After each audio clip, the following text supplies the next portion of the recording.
Hello student, I am Harpreet Kaur, Vocational Mistress GSS ਮਾਮੂਜੀਆ।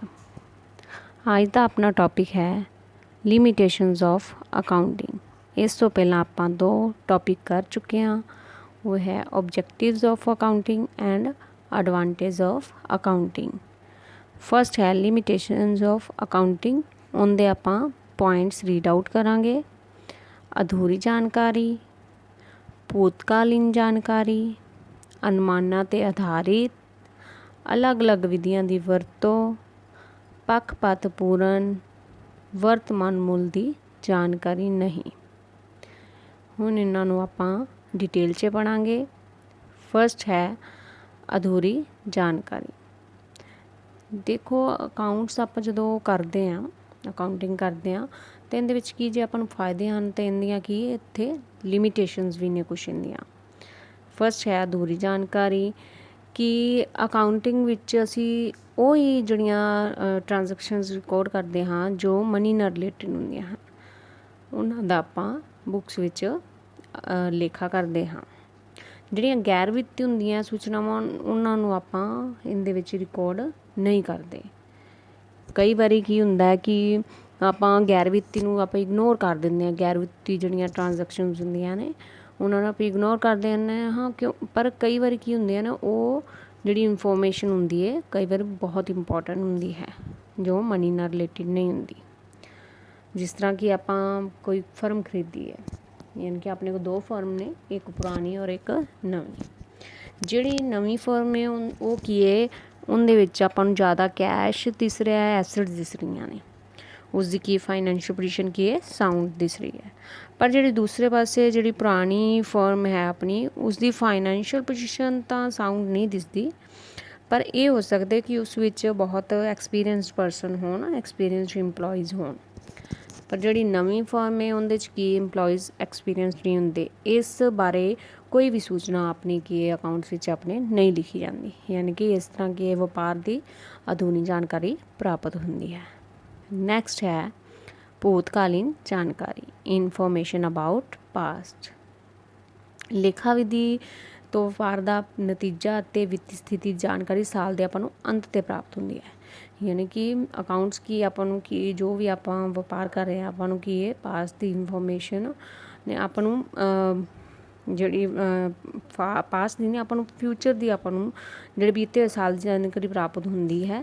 ਪਰ ਜਿਹੜੇ ਕੁਝ ਵਪਾਰ ਨੂੰ ਸਮੇਂ ਸਮੇਂ 'ਤੇ ਤੁਰੰਤ ਜਾਣਕਾਰੀ ਦੀ ਜ਼ਰੂਰਤ ਨਹੀਂ, ਯਾਨੀ ਕਿ ਜਿਹੜੀ ਆਪਾਂ ਪ੍ਰੈਜੈਂਟ ਆਪਾਂ ਕਰ ਰਹੇ ਹਾਂ ਵਪਾਰ, ਆਪਾਂ ਨੂੰ ਕੀ ਹੈ ਪਾਸਟ ਦੀ ਨਹੀਂ ਆਪਾਂ ਨੂੰ ਪ੍ਰੈਜੈਂਟ ਫਿਊਚਰ ਦੀ ਆਪਾਂ ਨੂੰ ਜਾਣਕਾਰੀ ਦੀ ਇਨਫੋਰਮੇਸ਼ਨ ਦੀ ਲੋੜ ਪੈਂਦੀ ਹੈ। ਇਸ ਲਈ ਕੀ ਹੈ ਇਹ ਕੀ only based on past information, ਯਾਨੀ ਕਿ ਇਹਦੇ ਤੋਂ ਸਿਰਫ ਆਪਾਂ ਨੂੰ ਇਨਫੋਰਮੇਸ਼ਨ ਕਿਹਦੀ ਮਿਲਦੀ ਹੈ, ਪਾਸਟ ਬਾਰੇ ਜਾਣਕਾਰੀ ਮਿਲਦੀ ਹੈ। ਨੈਕਸਟ ਹੈ ਅਨੁਮਾਨਾਂ 'ਤੇ ਆਧਾਰਿਤ। ਜਿਹੜੀ ਲੇਖਾ ਵਿਧੀ ਹੈ ਉਹਦੇ 'ਤੇ ਕੀ ਹੈ, ਇਹ ਕੀ ਹੁੰਦੀ ਹੈ ਅਨੁਮਾਨਾਂ 'ਤੇ ਹੀ ਆਧਾਰਿਤ ਹੁੰਦੀ, ਬੇਸਡ ਔਨ ਐਸਟੀਮੇਟ। ਯਾਨੀ ਕਿ ਆਪਾਂ ਮੰਨ ਲਓ ਕਿ ਕਈ ਵਾਰੀ ਆਪਾਂ ਨੂੰ ਇਹ ਅਨੁਮਾਨ ਲਗਾਉਣੇ ਪੈਂਦੇ ਆ ਕਿ ਆਪਾਂ ਨੂੰ ਨਵੀਂ ਮਸ਼ੀਨਰੀ ਖਰੀਦਣੀ ਹੈ, ਠੀਕ ਹੈ, ਅਤੇ ਉਹ ਮਤਲਬ ਕਿ ਕਿੰਨੇ ਸਾਲ ਚੱਲੇਗੀ। ਦੇਣਦਾਰਾਂ ਨੇ ਜਿਹੜੇ ਆਪਾਂ ਨੂੰ ਪੈਸੇ ਦੇਣੇ ਆ ਉਹ ਕਿੰਨੇ ਕੁ ਆਪਾਂ ਨੂੰ ਦੇਣਗੇ, ਯਾਨੀ ਕਿ ਕਈ ਹੁੰਦੇ ਨੇ ਬੈਡ ਡੈਟਸ ਹੁੰਦੇ ਆ ਆਪਾਂ ਨੂੰ, ਯਾਨੀ ਕਿ ਕਈ ਦੇਣਦਾਰ ਆਪਾਂ ਨੂੰ ਪੈਸੇ ਨਹੀਂ ਦਿੰਦੇ। ਯਾਨੀ ਕਿ ਇਹ ਕੀ ਅਕਾਊਂਟਿੰਗ ਕੀ ਹੈ ਪੂਰੀ ਤਰ੍ਹਾਂ ਐਸਟੀਮੇਟਸ 'ਤੇ ਬੇਸਡ ਹੈ। ਸੋ ਇਹ ਕੀ ਹੈ ਅਨੁਮਾਨਾਂ 'ਤੇ ਆਧਾਰਿਤ। ਨੈਕਸਟ ਹੈ ਅਲੱਗ-ਅਲੱਗ ਵਿਧੀਆਂ ਦੀ ਵਰਤੋਂ, ਯੂਜ਼ ਆਫ ਡਿਫਰੈਂਟ ਮੈਥਡ। ਲੇਖਾ ਵਿਧੀ ਸਿਧਾਂਤਾਂ 'ਤੇ ਆਧਾਰਿਤ ਹੁੰਦੀ ਹੈ, ਇਹ ਆਪਾਂ ਨੂੰ ਪਤਾ ਹੈ। ਯਾਨੀ ਕਿ ਪਰ ਕਈ ਵਾਰੀ ਕੀ ਹੁੰਦਾ ਕਿ ਜਿਹੜੇ ਆਪਣਾ ਹੁੰਦੇ ਨੇ ਜਿਹੜੇ ਲੇਖਾ ਵਿਧੀ ਅਕਾਊਂਟਸ ਬਣਾਉਂਦੇ ਨੇ ਉਹ ਕੀ ਹੁੰਦੇ ਆ, ਉਹਨਾਂ ਦੇ ਜਿਹੜੇ ਮੈਥਡ ਹੁੰਦੇ ਨੇ ਅਲੱਗ-ਅਲੱਗ ਹੁੰਦੇ ਨੇ। ਉਹ ਕਈ ਵਾਰੀ ਅਲੱਗ-ਅਲੱਗ ਮੈਥਡਸ ਯੂਜ਼ ਕਰਦੇ ਨੇ। ਯਾਨੀ ਕਿ ਕੋਈ ਹੁੰਦਾ ਕੋਈ ਵਿਅਕਤੀ ਹੁੰਦਾ ਕਿਸੇ ਦਾ ਮੈਥਡ ਹੋਰ ਹੁੰਦਾ, ਕਿਸੇ ਦਾ ਮੈਥਡ ਕੋਈ ਕੰਮ ਕਰਨ ਦਾ ਹੋਰ ਹੁੰਦਾ।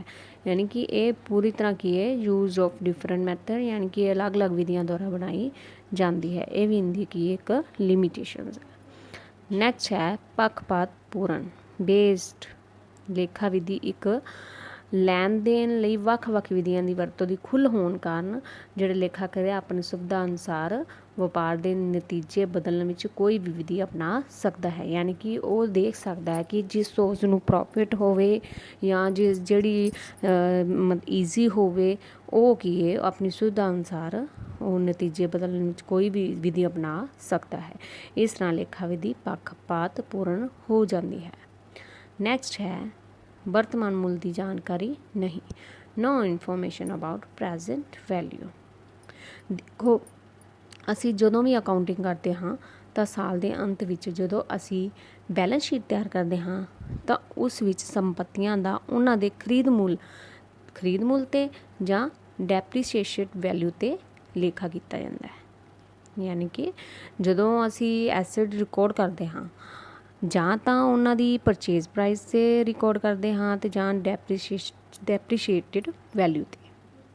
ਡੈਪਰੀਸ਼ੀਏਟਿਡ ਵੈਲਿਊ ਕੀ ਹੁੰਦਾ ਹੈ, ਮਤਲਬ ਕਿ ਜੋ ਆਪਾਂ ਮਸ਼ੀਨਰੀ ਖਰੀਦੀ ਸੀ, ਜੋ ਉਹਦੀ ਘਸਾਈ ਹੋਈ ਹੈ, ਉਹ ਕੀ ਹੈ ਡੈਪਰੀਸ਼ੀਏਟਿਡ ਪ੍ਰਾਈਸ ਕੀ ਹੁੰਦਾ ਹੈ, ਘਟਦੇ ਹੋਏ ਮੁੱਲ 'ਤੇ।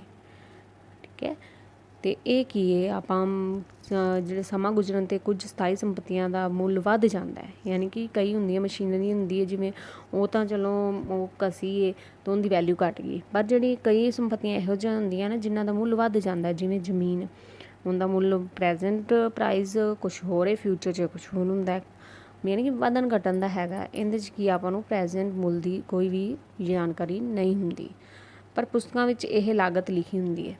ਯਾਨੀ ਕਿ ਜੋ ਆਪਾਂ ਅੱਜ ਕੋਈ ਵੀ ਆਪਾਂ ਸੰਪੱਤੀ ਅੱਜ ਖਰੀਦੀ ਹੈ ਉਹਦੀ ਵੈਲਿਊ ਆਪਾਂ ਅੱਜ ਉਹੀ ਲਿਖਾਂਗੇ ਬੁੱਕਸ 'ਚ, ਪਰ ਜਦੋਂ ਆਪਾਂ ਉਹਨੂੰ ਅਗਾਂਹ ਆਪਾਂ ਨੂੰ ਕਰਨਾ, ਸੇਲ ਕਰਨਾ, ਤਾਂ ਉਹਦੀ ਕੀ ਹੈ ਜਿਹੜੀ ਵੈਲਿਊ ਆਪਾਂ ਲਿਖੀ ਉਹ ਹੀ ਗਿਣੀ ਜਾਂਦੀ ਹੈ।